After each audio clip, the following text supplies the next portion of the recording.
Hello guys. Hello बेटा। This is God sir. मुझे उम्मीद है कि आप लोगों के हाफ ईयरली के रिजल्ट्स रीजनेबली ठीक रहे होंगे, और नहीं भी हैं बच्चा तो कोई चिंता की बात नहीं है। शुरू से एक बार फिर शुरू करो। 4 से 5 महीने हैं, बहुत कुछ कवर कर लो, बहुत कुछ कवर कर लो। 4 महीने कम नहीं होते हैं। हाँ, जरूरी है कि सबसे पहले you should understand the latest format of the board exams. आप अकाउंट्स का पहले फॉर्मेट समझिए। हमारी एक आदत है, हम सभी की एक आदत है, हम न्यूमेरिकल्स तो लगा लेते हैं बट हम थ्योरी नहीं करना चाहते। बट भाई, नए पैटर्न में आप कुछ भी अवॉइड नहीं कर सकते। आपको थ्योरी पर भी उतना ही ध्यान देना पड़ेगा जितना आप न्यूमेरिकल्स पे देते, बिकॉज न्यूमेरिकल्स के लिए बेस कौन बनाता है यार? थ्योरेटिकल।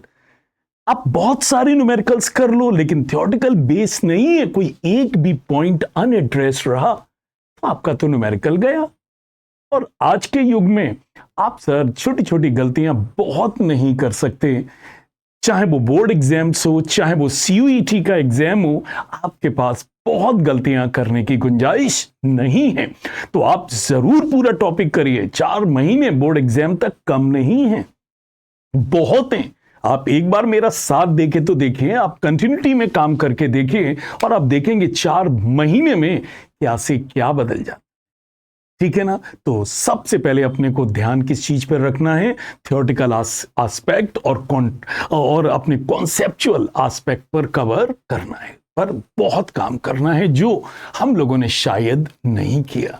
तो हमें सबसे पहले थ्योरेटिकल एस्पेक्ट पे काम करना है, फिर हमें जर्नल और लेजर पे काम करना है, हमें सारी जो अकाउंट्स रिक्वायर्ड है उनके फॉर्मेट को कॉन्सेप्चुअली समझना है, और इसके बाद हमें एंड में न्यूमेरिकल्स करने हैं।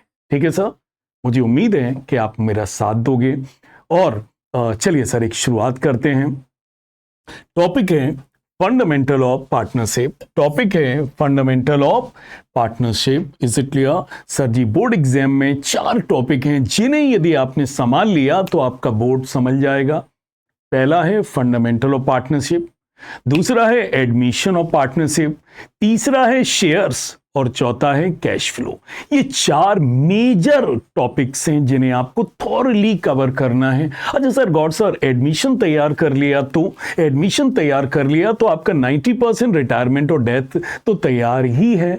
शेयर तैयार है तो आपका टू ग्रेटर एक्सटेंट डिवेंचर्स भी तैयार ही है।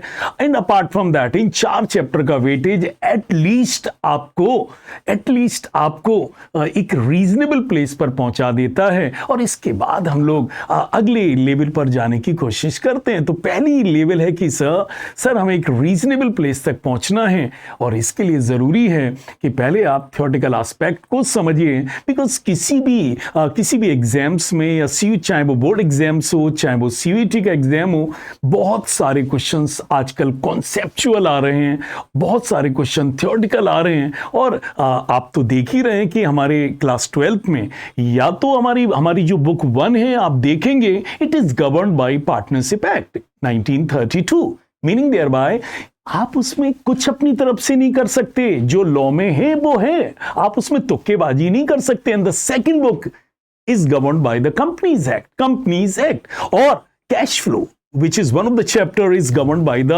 accounting standard 3। तो आप देखेंगे या तो कोई चैप्टर पार्टनरशिप एक्ट से कवर्ड है, या फिर कोई चैप्टर कंपनीज एक्ट से कवर्ड है, या कोई अकाउंटिंग स्टैंडर्ड 3 से कवर्ड है। तो आप उसमें अपनी तरफ से कोई तुक्केबाजी नहीं कर सकते, जो है वो है। Is it clear? और हमें थोड़ा सा एक लेवल नीचे भी जाने की सोचना चाहिए, बिकॉज अब कंपटीशन स्टेप से स्टेप होता चला जा रहा है। चलिए सर, शुरुआत करते हैं सबसे important topic, that is the beginning of class 12, that is fundamental of partnership.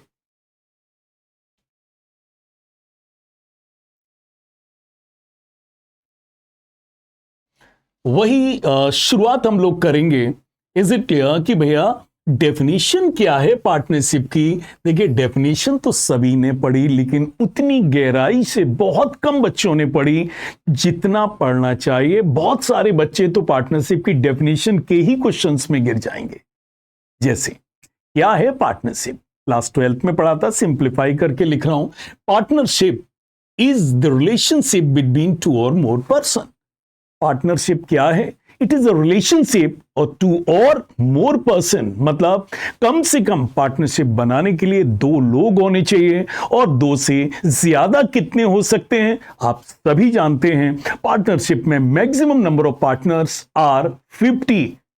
अच्छा गॉड सर, ये तो पार्टनरशिप एक्ट में ही दिया होगा कि 50 मेंबर होने चाहिए। नहीं बच्चा, it is given in the companies act section 464 of the companies act 2013 में ये लिखा है कि पार्टनरशिप में मैक्सिमम कितने मेंबर होने चाहिए? 50। तो एक बात इस डेफिनेशन से निकल कर आई कि partnership is the relationship between two और मोर पर्सन, कम से कम दो लोग होने चाहिए और ज्यादा से ज्यादा 50 हो सकते हैं। और ये 50 की जो लिमिट है ये किस एक्ट में दिए हैं? It is not given in the partnership act. This limit is given in the companies act, and the section which is covering that is section 464 of the companies amendment act 2013. Okay, so God sir, partnership is the relationship between two or more person. एक और बात सामने आई, there should be a relationship, there should be a relationship. सभी बच्चे जानते हैं कि partnership बनाने के लिए, is it clear, कम से कम दो लोग होने चाहिए, and those they should be agree, they should be agree, they should be agree. Agree का मतलब होता है when two persons are agree at the same thing in the same sense, then we call it agree. जब दो लोग एक ही चीज पर एक ही सेंस में सहमत होते हैं, they are agree at the same thing in the same sense, तब हम कहते हैं कि वो अग्री है। सो अब पार्टनरशिप में एक चीज होनी चाहिए, जो एक चीज और जरूरी है कि there should be an agreement. हाँ, ये सभी बच्चे जानते होंगे, 11th से ही पढ़ते आ रहे हैं कि एग्रीमेंट ओरल भी हो सकता है और एग्रीमेंट रिटन भी हो सकता है। तो ये कोई आप पर प्रेशर नहीं है कि पार्टनर अग्रीमेंट रिटन ही होना चाहिए, नहीं भैया, it can be oral as well as written. But my recommendation is that partnership agreement should be written in order to avoid any confusion among the partners, in order to sort out any dispute that might take place. Is it clear? कोई भी dispute यदि partners में हो जाए, कल मामला court में चला जाए, तो ये जो रिटन एग्रीमेंट है ना यार, ये कम से कम एविडेंस का काम करेगा। और यदि आप रिटन एग्रीमेंट बना रहे हैं तो पार्टनर्स की राइट्स, लायबिलिटीज और ड्यूटीज को क्लियरली उसमें एक्सप्रेस कर सकते हैं और उनको लेकर भी कोई झगड़ा नहीं रहेगा। सो partnership is the relationship between two or more persons, is it clear, who come together to share profit, ध्यान दीजिएगा, यहां स्ट्रेस किस पे दिया गया? they come together to share profit. Is it clear? Sharing profit is a prima facie evidence that a particular business is a partnership. तो बताइए, partnership firm किसके लिए बनाई जाती? to share profit, मतलब पार्टनर में प्रॉफिट बांटना। Is it clear? It is one of the basic elements. लेकिन यहां पर आप ध्यान से देखिए, लिखा है टू शेयर प्रॉफिट, लॉस का कोई जिक्र नहीं है। Is it clear? तो पार्टनरशिप बनाई जाती है प्रॉफिट शेयर करने के लिए, लेकिन जहां तक लॉस का सवाल है ऐसा कुछ मेंशन नहीं है। Is it clear? तो पार्टनर, कोई एक पार्टनर भी चाहे तो सारा लॉस बियर कर सकता है, या फिर जो उनमें आपस में एग्रीमेंट होगा उसके हिसाब से ही हर चीज चलेगी। तो they come together to share profit. तो लॉ में डेफिनेशन में देखना, प्रॉफिट वर्ड यूज किया गया है, लॉस वर्ड का कहीं जिक्र नहीं है। मतलब प्रॉफिट सभी में बटेगा, और जहां तक लॉस का सवाल है, इज इट क्लियर, वो एक सर कोई एक पार्टनर बियर करना चाहे या एक पार्टनर पर यह जिम्मेदारी डाली जाए, इसको लेकर एक्ट में कोई भी जिक्र नहीं है। एंड दे, और पार्टनरशिप किसके लिए बनाई जाती है? Partnership is constituted for a business. Business can be trade, occupation, profession. आप ट्रेड के लिए पार्टनरशिप बना सकते हैं, ऑक्यूपेशन के लिए बना सकते हैं, प्रोफेशन के लिए बना सकते हैं, but you can never form a partnership for non profit seeking purpose. आप पार्टनरशिप बिजनेस के लिए बना सकते हैं, बट नॉन बिजनेस के लिए आप पार्टनरशिप नहीं बना सकते। तो पार्टनरशिप किसी भी आप जैसे एनजीओ बनाएं या रिलीजियस एक्टिविटी के लिए बनाएं, किसी सोशल एक्टिविटी के लिए बनाएं, कोई ऑर्गेनिक पार्टनरशिप में क्लब बनाना चाहें भैया, जिसका कोई ऑर्गेनिक कोई जिसमें बिजनेस नहीं है, तो पार्टनरशिप किसी भी नॉन बिजनेस एक्टिविटी के लिए नहीं बनाई जा सकती। पार्टनरशिप सिर्फ बनाई जा सकती है बिजनेस के लिए। और आगे दिया है which is very difficult to understand, लोगों ने 11th में रट लिया होगा, is and such business is carried on by all or any one of them acting for all. Sir क्या मतलब भैया? Carried on by all or any one of them acting for all का मतलब भैया जी, यदि एक्स वाई जेड 3 पार्टनर हैं, तीनों भी काम कर सकते हैं और एक्स वाई और जेड के बिहाफ पर भी काम कर सकता है। और सर समझ में नहीं आया बेटा, एक लफ्ज आपने 11th में पढ़ा होगा या नहीं पढ़ा तो आज समझ लीजिए। पार्टनरशिप में सबसे इंपॉर्टेंट फीचर है जो और बिजनेसेस में नहीं पाया जाता है, that is mutual agency. So business is carried on by all or any one of them acting for all. Business is carried on by all or any one of them acting for all का मतलब है mutual agency.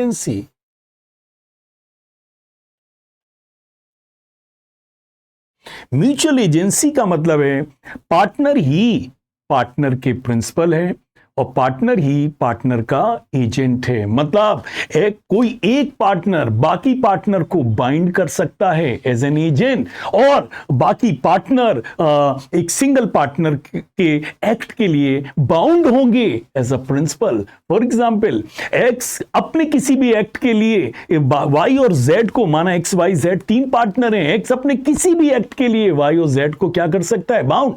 दूसरी तरीके से बोलूं, Y और Z bound होंगे for the act of X. Is it clear? तो X can bind the firm, it means X is an agent, and Y and Z will be bound by the act of X, it means Y and Z are principle. So there is a relationship between there is a relationship of mutual agency exists between the partners. तो partners के बीच में जो रिश्ता exist करता है वो क्या है? Mutual agency, that is mutual agency. तो म्यूचुअल एजेंसी क्या है? आर्गुइंग एक पार्टनर दूसरे पार्टनर का प्रिंसिपल होगा और दूसरा पार्टनर पहले पार्टनर का एजेंट होगा, तो उनमें एक दूसरे में एजेंट और प्रिंसिपलशिप का रिलेशनशिप रहेगा। अगली बात, गौर सर, पार्टनर्स क्या हैं? अब बात उठती, पार्टनर्स क्या हैं?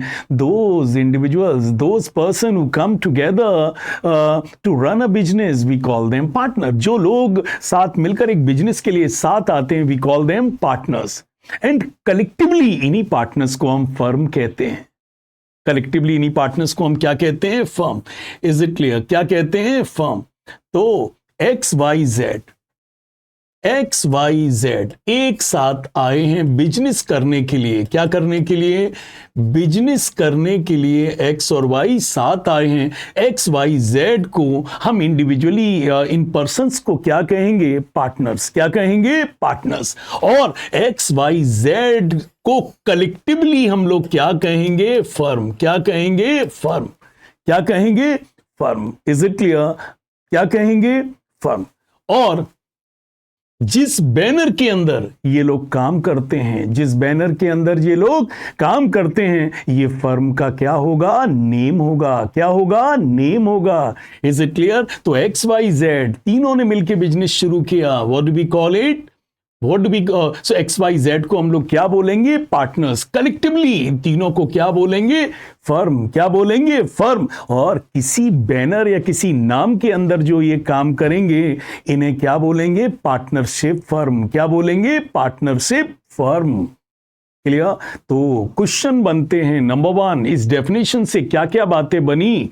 नंबर 1, पार्टनरशिप में एग्रीमेंट होना चाहिए, चाहे वो ओरल हो और चाहे वो रिटन हो। दूसरी बात सामने बनी, written document is always recommended. Written document is always recommended. Written document हमेशा सजेस्ट किया जाता है, बिकॉज ये किसी भी तरीके के कंफ्यूजन को निपटा देगा। कल मामला कोर्ट में चला जाए तो एविडेंस का काम कर देगा। और तीसरी चीज है, पार्टनर्स के क्या rights and duties and responsibilities होंगे, they will be duly explain. And sir, यदि ये सब चीजें ब्लैक एंड व्हाइट में होंगी तो इन्हें बताना समझाना बहुत आसान है और ये किसी भी डिस्प्यूट्स को सॉर्ट आउट कर देंगे। ओके, सो पार्टनरशिप डीड में पहली चीज क्या है? एग्रीमेंट होना चाहिए. Is it clear? Two person should be agree at the same thing in the same sense. दूसरी बात सामने आई, पार्टनरशिप में कम से कम 2 लोग होने चाहिए और मैक्सिमम 50 लोग होने चाहिए. ओके सर, तीसरी पॉइंट आया कि ये 50 लोगों की जो लिमिट है, याद रखना बच्चा, it is not given in the partnership act, it is given in the companies act. Section 464 of the companies act में दिया है. अगली बात सामने आई कि पार्टनरशिप प्रॉफिट शेयर करने के लिए होता है. Is it clear? पार्टनरशिप की डेफिनेशन में शेयरिंग ऑफ प्रॉफिट का जिक्र है. किसका जिक्र है? शेयरिंग ऑफ प्रॉफिट का जिक्र है. लॉस के शेयरिंग को लेकर कुछ भी नहीं है. सो लॉस कैसे बटेगा? जैसे भी पार्टनर्स अग्री करेंगे, और यदि एक पार्टनर भी सारा लॉस उठाना चाहे तो एक्ट को इसमें कोई दखलंदाजी नहीं है, क्योंकि एक्ट सिर्फ शेयरिंग प्रॉफिट के लिए बात कर रहा है. ओके, नेक्स्ट वन है सर, पार्टनरशिप किसी भी नॉन प्रॉफिट सीकिंग एक्टिविटीज के लिए नहीं होती है. Is it clear? It is always carried out for business. Business can be trade, profession, occupation, but कमाने के लिए हो, सोशल रिलीजियस एक्टिविटी के लिए पार्टनरशिप नहीं बनाई जाती. और सबसे इंपॉर्टेंट जो डेफिनेशन का पार्ट है कि business is carried on by all or any one of them acting for all, का मतलब है कि there is a mutual agency. Partner ही पार्टनर का, एक पार्टनर दूसरे पार्टनर का प्रिंसिपल है और एक पार्टनर दूसरे पार्टनर का एजेंट है. क्या है? एजेंट. ओके, तो अब यहां से 2 बातें, 2 क्वेश्चन बनते हैं. क्वेश्चन नंबर 1 कि God sir, what is the prima facie document, what is the prima facie evidence that a particular business is partnership? Prima facie. Answer is, prima facie evidence that a particular business is partnership is the profit sharing ratios, is the profit sharing ratio. Point number 2, what is the conclusive evidence that a particular business is partnership? Answer is mutual agency, mutual agency. Next one बेटा, partnership पर कौन सा concept लागू नहीं होता? Class 11th में आपने बहुत सारे कॉन्सेप्ट पढ़े थे. Money measurement concept, entity concept, dual aspect concept. There are so many concept that you already studied in class 11. But my question is, which concept is not applicable on the partnership? Answer is entity concept. कौन सा concept? Entity concept. Class 11th में आपने पढ़ा था कि business और businessman में, क्या पढ़ा था आपने क्लास 11th में? कि बिजनेस और बिजनेसमैन में क्या रिश्ता है? क्या रिश्ता है? Is it clear? एंटिटी का सर, सेपरेट एंटिटी 11th में आपने पढ़ा था कि business is distinct from the businessman and the businessman is distinct from the business. मतलब business and businessman are the 2 distinct entity. Business and businessman are the 2 distinct entity. ये आपने class 11th में पढ़ा था. बट याद रखना बच्चा, ये जो एंटिटी कॉन्सेप्ट है, कौन सा कॉन्सेप्ट है बेटा? एंटिटी कॉन्सेप्ट है. ये किस पर लागू नहीं होगा? ये पार्टनरशिप एक्ट पर लागू नहीं होगा. Okay sir. सो अगली बात जो मैंने आपसे अभी बोली कि सर XYZ मिलकर यदि बिजनेस कर रहे हैं, so what do we call them?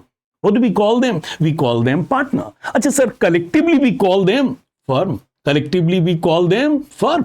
Is it clear? और सर जिस बैनर के अंदर, जिस नाम के अंदर वो काम करते हैं, उसे क्या कहते हैं? Partnership firm. क्या कहते हैं? पार्टनरशिप फर्म कहते हैं. जिस बैनर के अंदर काम करते हैं, पार्टनरशिप फर्म कहते हैं.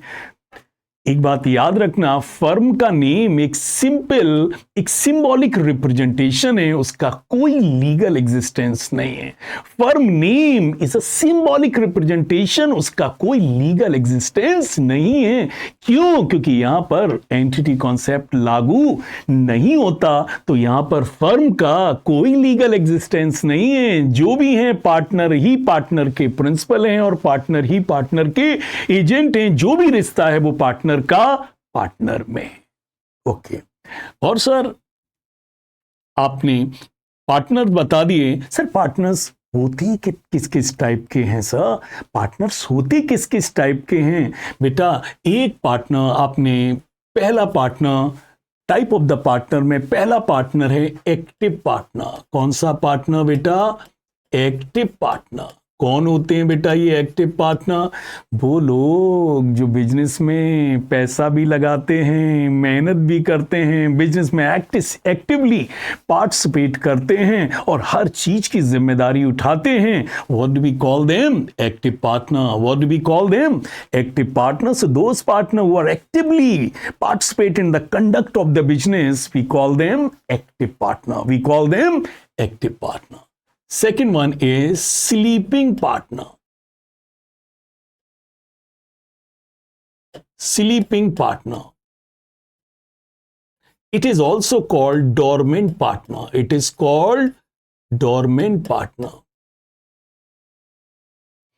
भाई ये स्लीपिंग और डॉर्मेंट पार्टनर्स कौन है? ये वो पार्टनर हैं जो कहते हैं हम पैसा वैसा लगा देंगे भैया जी आपके बिजनेस में, लेकिन हम एक्टिवली पार्टिसिपेट नहीं कर पाएंगे। Is it clear? हम पैसे लगाने का काम कर देंगे, भाई तुम बिजनेस को रन करो। तो जो बिजनेस को रन करते हैं, what do we call them? Active partner. But sleeping partner, they contribute capital in the business but they never contribute their efforts in the business. Is it clear? They never participate in the active conduct of the business, actively in the conduct of the business, they just financially support the business. ऐसे partners को हम क्या कहते हैं? Sleeping या dormant partner. Is it clear? मैं इस बात को थोड़ा सा आगे से जोड़ रहा हूं। स्लीपिंग पार्टनर एक्टिवली बिजनेस में पार्टिसिपेट नहीं करते हैं, इसलिए ये कभी भी रिटायरमेंट लेंगे। यदि कभी भी क्या लेंगे? रिटायरमेंट। तो बेटा एक बात है कि जब भी कोई पार्टनर रिटायरमेंट लेता है या बिजनेस को छोड़ता है तो उसे नोटिस देना पड़ता। भैया जी क्या देना पड़ता है? नोटिस। लेकिन स्लीपिंग और एक्टिव या स्लीपिंग या डोरमेंट पार्टनर को किसी भी से नोटिस देने की कोई जरूरत नहीं है, क्योंकि ये कभी पब्लिक डोमेन में जाता ही नहीं है।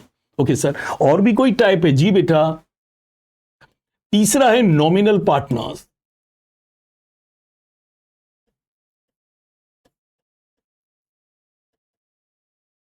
तीसरा है नॉमिनल पार्टनर्स। ये कौन है सर? ये नॉमिनल पार्टनर्स कौन है? ये वो पार्टनर हैं, नॉमिनल पार्टनर्स वो पार्टनर हैं। Is it clear? ना ये बिजनेस में एफर्ट्स लगाते हैं, ना ये बिजनेस में पैसा लगाते हैं, सिर्फ ये बिजनेस को अपना नाम उधार में दे देते हैं, अपना नाम देते हैं। भाई इन लोगों का नाम बहुत होता है जिससे फर्म को बहुत फायदा होता है। Is it clear? जैसे Shahrukh Khan. Is it clear? ये नामी लोग यदि अपना नाम किसी फर्म को दे देंगे तो भैया फर्म उन्हें पार्टनर बनाने में बड़ा प्राउड महसूस करती है, बड़ा प्राउड महसूस करती कि मेरे फर्म में पार्टनर शाहरुख खान है। भैया डेफिनेटली उनकी फर्म को बहुत फायदा मिलेगा, एक विश्वसनीयता बढ़ेगी, एक उनकी फेथ लोगों की बढ़ेगी, क्योंकि sir person like Shahrukh Khan is a partner in A firm. But Shahrukh Khan साहब ना ये पैसा लगा रहे हैं, ना एक्टिव पार्टिसिपेट कर रहे हैं। What is doing? He is just lending his name to the business. He is lending his name to the business. What do we call them? Nominal partners. What do we call them? Nominal partner. और बेटा एक partner और है, partner by holding out.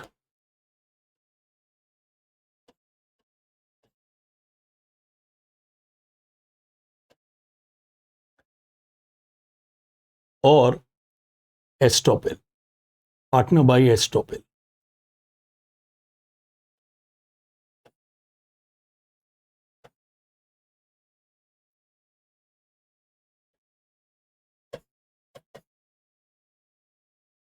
तो भैया अगले partner का नाम है पार्टनर बाय होल्डिंग आउट और पार्टनर बाय एस्टॉपेल। भैया ये वो पार्टनर हैं, इज इट क्लियर? ये वो पार्टनर हैं जो एक्चुअली में फर्म में पार्टनर हैं ही नहीं। He just pretends to be partner. He is not actually a partner.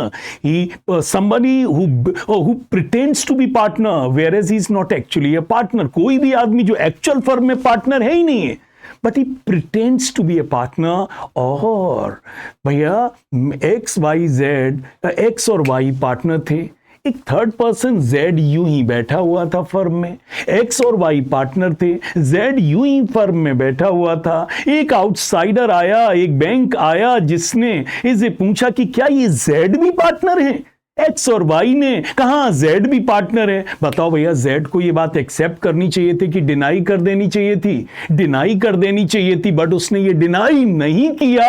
और भैया बैंक ने ये बात विश्वास करके फर्म को क्रेडिट दे दी। फर्म को क्या दे दी? क्रेडिट। अब बताओ क्या जेड बच जाएगा? जेड बाद में कहना भैया अब मैं पार्टनर नहीं हूं, मैंने तो यूं ही कह दिया। ये यूं ही बहुत भारी पड़ गया मिस्टर जेड आप पर, बहुत भारी पड़ गया, बिकॉज आपने बैंक को ये बिलीव करने दिया, इज इट क्लियर, बिलीव करने दिया कि भाई आप पार्टनर हैं, और इस बिलीव में ही उसने फर्म को लोन दिया है। एक्स और वाई ने जब कहा कि जेड इज अ पार्टनर और आप जब पार्टनर नहीं थे, तो आपने डिनाई क्यों नहीं कर दिया? Not denying means accepting, not denying means accepted. Law ऐसे ना डिनाई करने वाले को और ऐसा प्रिटेंड करने वालों को भी पार्टनर मानती है, और ऐसे पार्टनर को क्या कहते हैं? पार्टनर बाई होल्डिंग आउट और पार्टनर बाई एस्टॉपिल कहते हैं। क्या कहते हैं? एस्टॉपिल। तो भैया कितने तरीके के पार्टनर हुए? जो एक्टिवली पार्टिसिपेट करे उसे हम एक्टिव पार्टनर कहते हैं। इज इट क्लियर भैया? जो पैसा तो लगा दे, लेकिन भैया जी फर्म में कोई एक्टिवली किसी भी कंडक्ट ऑफ द बिजनेस में पार्टिसिपेट ना करे, उसे हम स्लीपिंग या डोरमेंट पार्टनर कहते हैं। भैया वो आदमी ना जो पैसा लगाए, ना एफर्ट्स लगाए, कुछ भी ना लगाए, उसे हम नॉमिनल पार्टनर्स कहते हैं। और वो पार्टनर जो वाकई में पार्टनर नहीं है, who's not actually a partner but he pretends to be a partner, या वो दूसरों को, इज इट क्लियर, और पार्टनर्स कह रहे हैं कि जेड पार्टनर है जबकि जेड पार्टनर नहीं है। Is it clear? बैंक पूछ रही है कि जेड पार्टनर है, और जबकि जेड पार्टनर नहीं है तो जेड को क्या कर देना चाहिए? डिनाई कि भैया हम पार्टनर नहीं है। बैंक जी आप जो लोन दे रहे हैं वो एक्स और वाई को दे रहे हैं, मेरा ये कह रहे हैं एक्स और वाई, बट मैं आपको ये बता रहा हूं कि मैं पार्टनर नहीं हूं। लेकिन जेड इस तरीके का डिनाइल ना करे, एस्टॉपिल, आर्गुइंग भैया डिनाई ना करे, ये डिनाई ना करना उसको पार्टनर बाई होल्डिंग आउट या पार्टनर बाई एस्टॉपिल बना देता है। ओके, नेक्स्ट वन सर, बात आई पार्टनर के बाद अगली बात आई फर्म की।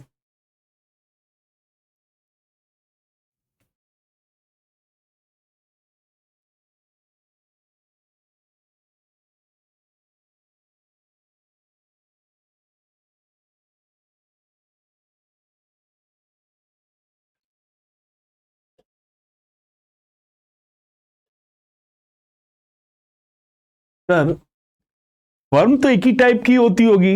नहीं भैया, नहीं भाई, फर्म कई तरीके की हो सकती भैया जी। एक जनरल फर्म होती है भैया, जो आप नॉर्मली स्टडी करते हैं, वो जनरल फर्म है जिसमें दो या दो से ज्यादा लोग साथ साथ आते हैं, एग्रीमेंट करते हैं, दे शेयर प्रॉफिट, पैसा लगाते हैं, पार्टिसिपेट करते हैं। ऐसी फर्म्स को हम लोग क्या कहते हैं? जनरल पार्टनरशिप फर्म कहते हैं। अच्छा गौर सर, इसके अलावा भी कोई फर्म है, या इसके अलावा और भी फर्म है? और भी फर्म है, firm for a fixed period.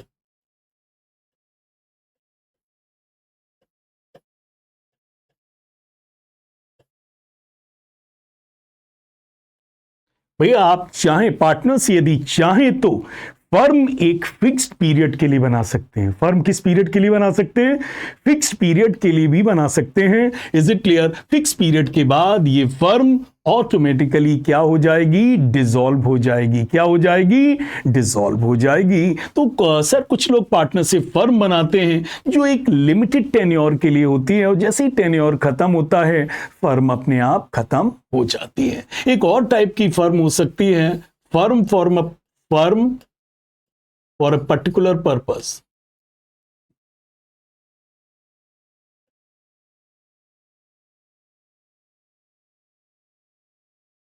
Is it clear? Partner यदि चाहें तो किसी पर्टिकुलर वेंचर के लिए, पर्टिकुलर काम के लिए, पर्टिकुलर कॉन्ट्रैक्ट के लिए, किसी एक लिमिटेड मकसद के लिए भी आपस में जुड़ सकते हैं। लिमिटेड मकसद के लिए भी आपस में जुड़ सकते हैं। Is it clear? जैसे सर एक्स वाई जेड ने मिलकर कोई कॉन्ट्रैक्ट ले लिया, तो they can come together and can make a partnership, but this partnership will be firm for a particular purpose. Firm will for a particular purpose. So as soon as the purpose is achieved, firm will automatically be dissolved. Firm can automatically be dissolved.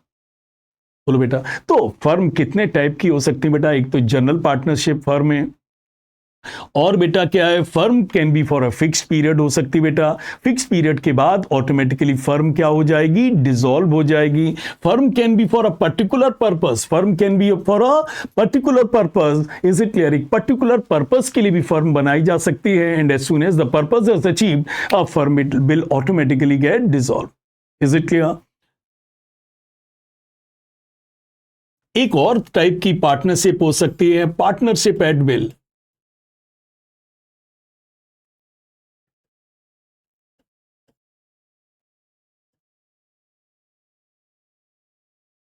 एक और partnership है partnership at will. भैया एक partnership इस तरीके की भी बनती है जो पार्टनरशिप एट विल कहते हैं। इसमें क्या होता है भैया, एग्रीमेंट में पहले ही तय कर लिया जाता है कि कोई भी पार्टनर यदि फर्म डिसॉल्व का जिस दिन भी नोटिस दे देगा उसी दिन ये फर्म डिसॉल्व मान ली जाएगी। फॉर एग्जाम्पल XYZ ने पार्टनरशिप एट विल बनाई, मतलब पार्टनरशिप एट विल बनाई, तीनों लोगों ने मिलकर एग्रीमेंट में एक बात लिख दी कि भैया जिस दिन हम तीनों लोगों में से किसी कोई एक भी बंदा इज इट क्लियर नोटिस दे देगा कि we are not willing to continue, we are not willing to continue the partnership is, so that notice will be sufficient for the dissolution, और उसी दिन फर्म को क्या मान लिया जाएगा, डिसॉल्व मान लिया जाएगा। ओके, सो फर्म कितने तरीके की हो सकती है, एक तो हो सकती है जनरल पार्टनरशिप, ओके, एक हो सकती है फॉर अ फिक्स्ड पीरियड। क्या हो सकती है, फॉर अ फिक्स्ड पीरियड हो सकती है, जैसे ही पीरियड खत्म होगा ऑटोमेटिकली फर्म भी खत्म हो जाएगी। It can be for a particular purpose, can be for a particular purpose भी हो सकती है, किसी पर्टिकुलर वेंचर या पर्टिकुलर कॉन्ट्रैक्ट के लिए they can come together, it can constitute a partnership for a particular purpose. और एक और होती है partnership at will. Partnership at will, यहां पर पार्टनर्स एग्रीमेंट में ये बात डाल देते हैं कि किसी भी स्टेज पर कोई भी पार्टनर नोटिस दे देगा तो फर्म उसी दिन से क्या मान ली जाएगी, डिसॉल्व मान ली जाएगी।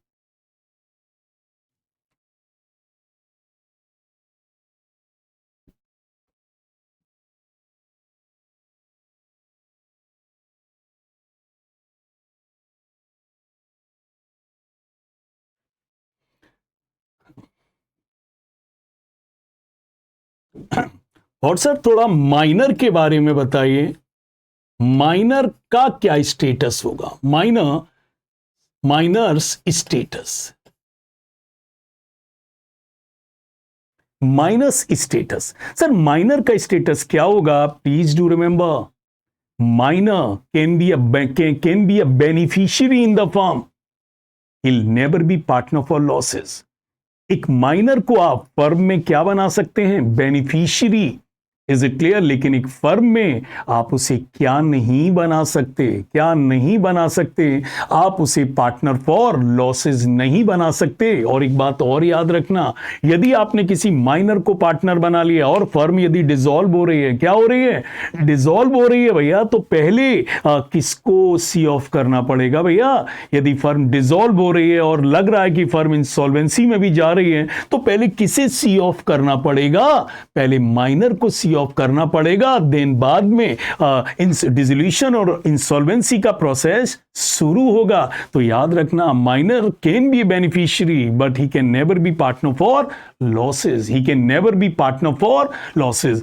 और याद रखना भैया, किसी भी लायबिलिटी के लिए माइनर का share will be accountable but minor himself or herself will not be responsible. तो माइनर का शेयर तो लायबिलिटी बियर कर सकता है बट माइनर पर कोई लायबिलिटी नहीं डाली जा सकती है, क्योंकि बेटा आप जानते हो किसी भी कॉन्ट्रैक्ट में कॉन्ट्रैक्ट करने वालों की उम्र कम से कम कितनी होनी चाहिए बच्चा, 18 से ज्यादा होना चाहिए, और माइनर की उम्र 18 नहीं होती है, इसीलिए उसे हर तरीके की इम्यूनिटी मिली हुई है। आप जानते हुए कि एक माइनर है फिर भी यदि आप पार्टनर बना आप बना लो उसके बेनिफिट के लिए, बट उसको लॉस के लिए आप पार्टनर नहीं बना सकते। ओके, और सर अगली बात बताइए, एग्रीमेंट को लेकर थोड़ा सा और डिस्कस करिए। इज इट क्लियर, एग्रीमेंट को लेकर आप क्या बोलेंगे, एग्रीमेंट को लेकर आप क्या बोलेंगे।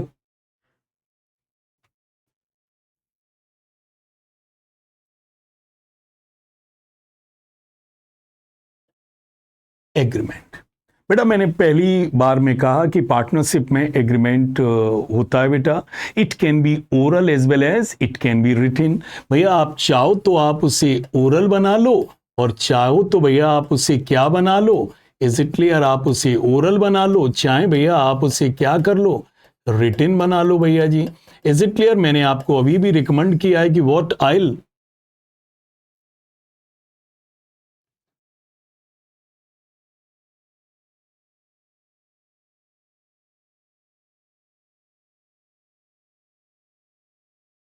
आप रिटन बना लो। बट मैंने क्या रिकमेंडेशन की है भैया, ओरल बना लो, फिर झगड़ों के लिए तैयार रहो। झगड़ों के लिए तैयार हो भैया, कभी कोई भी झगड़ा होगा आपके पास कोई एविडेंस नहीं होगा, कल मामला कोर्ट में चला गया आपके पास कोई रिटन डॉक्यूमेंट नहीं होगा। इसलिए मैंने सलाह दी कि भैया डीड बनाओ तो कैसी बनानी चाहिए, रिटन बनानी चाहिए। इसके आगे मैं कहूंगा कि भैया सर क्या डीड रिटन तो चलो आपकी कहने पर मैंने बना ली, क्या इसका रजिस्ट्रेशन कराना चाहिए? बेटा मेरी सलाह है कि रजिस्ट्रेशन करा लेना चाहिए। अच्छा सर मैं रजिस्ट्रेशन ना कराऊं तो? देखो बेटा, यदि आप रजिस्ट्रेशन नहीं कराओगे तो आउटसाइडर फर्म पर केस कर सकते हैं, लेकिन फर्म आउटसाइडर पर केस नहीं कर पाएगा। क्या? यदि आप डीड को रजिस्टर्ड नहीं कराएंगे, यदि आप एग्रीमेंट को रजिस्टर्ड नहीं कराएंगे, तो याद रखना मेरे बच्चा, outsider can file a case on you but you can not file a case on outsiders. तो भैया वन वे वॉर हो जाएगा भैया। और दूसरा भैया, 100 रुपए से ऊपर के मामले आप सेट ऑफ नहीं कर पाएंगे। कितने रुपए से ऊपर के मामले? 100 रुपीज से ऊपर के मामले आप सेट ऑफ नहीं कर पाओगे। अच्छा, तो यदि फर्म को रजिस्टर्ड करा लें, क्या करा लें? रजिस्ट्रार ऑफ फर्म से आप यदि फर्म को रजिस्टर्ड करा लें, तो भैया आउटसाइडर आप पर भी केस कर पाएगा और आप भी आउटसाइडर पर केस कर पाओगे, या पार्टनर दूसरे पार्टनर्स पर क्या कर पाएगा? केस कर पाएगा। अदरवाइज आउटसाइडर आप पर केस कर पाएगा बट आपके पास ये कोई अधिकार केस का नहीं होगा। और दूसरा, 100 रुपए से ऊपर के मामले, 100 रुपए कहने को बहुत नॉमिनल अमाउंट है लेकिन सदियों से चला आ रहा है, 1932 से चला आ रहा है, तो मैं उसमें क्या कर सकता हूं? हाँ, कहा गया कि 100 रुपए से ऊपर के मामले सेट ऑफ नहीं हो सकते। तो बेटा ये बात ध्यान रखना कि फर्म को क्या करा लेना चाहिए? रजिस्टर्ड भी करा लेना चाहिए। रिटन के बाद क्या करा लेना चाहिए? रजिस्टर्ड करा लेना चाहिए। इससे आप भी आउटसाइडर पर केस कर सकते हैं और 100 रुपए से ऊपर के मामले आप भी सेट ऑफ कर सकते हैं। कहां ये रजिस्टर्ड होगा? बेटा रजिस्ट्रार ऑफ फर्म्स के पास जाइए, सारे जो रिक्वायर्ड डॉक्यूमेंट है वो उनके पास सबमिट कर दीजिए। जिस दिन आप डॉक्यूमेंट सबमिट करेंगे और वो रजिस्ट्रार अपने रजिस्टर में सारे डॉक्यूमेंट को लिस्ट कर लेगा, बस उसी वक्त से आपकी फर्म रजिस्टर्ड बन जाएगी। अच्छा गॉड सर, क्या ये जरूरी है कि फर्म रजिस्टर्ड बिल्कुल फर्म बनाते समय करें? नहीं बेटा, फर्म बनाते समय भी आप रजिस्टर्ड करा सकते हैं और बाद में भी आप फर्म को क्या करा सकते हैं? रजिस्टर्ड करा सकते हैं। Is it clear? सो बेटा इस दरमियान मैंने जो भी डेफिनेशन से ताल्लुक, जो भी एस्पेक्ट थे, उन पर मैंने काम किया और इनको मैंने बारीकी से आपको समझाने की कोशिश की। आप बेटा इन सब के नोट्स बना लीजिएगा। विद द टाइम मैं आपको पीडीएफ्स डालूंगा और आप उन पीडीएफ पर भी मैं ये सब चीजें आपके लिए अवेलेबल कर दूंगा। बट मेरे बच्चा, थ्योरी से मत बचना। यदि दिल्ली का टॉप कॉलेज चाहते हो तो कोने कोने को पकड़ के चलना। ये ऊपरी स्टडीज से दिल्ली नहीं पहुंच पाओगे भाई। दिल्ली जाना है, बोर्ड में अच्छा करना है तो एक कोना पकड़ो, बिकॉज ये लॉ से रिलेटेड थ्योरी है दोस्त। आप इसे बना नहीं सकते, तुक्का नहीं मार सकते, जो है वो है। Is it clear? सो इस लेक्चर में मैंने सारे थ्योरेटिकल एस्पेक्ट की, डेफिनेशन से रिलेटेड चीज़ों की, रजिस्ट्रेशन को लेकर, डीड को लेकर, इन सब पर बात की और मैं विश्वास करता हूं कि आप इनको प्रॉपरली नोट डाउन कर लेंगे या आप इन्हें वॉइस रिकॉर्डर में रिपीटेडली सुनेंगे तो ये आपके कोर में चले जाएंगे और आगे चलकर ये आपके न्यूमेरिकल एस्पेक्ट को भी स्ट्रेंथन करेंगे। Is it clear? सो बच्चा, rely on us, we rely on experience. Is it clear? साथ दो, ऊपर वाला आपका भी साथ देगा। That's for today.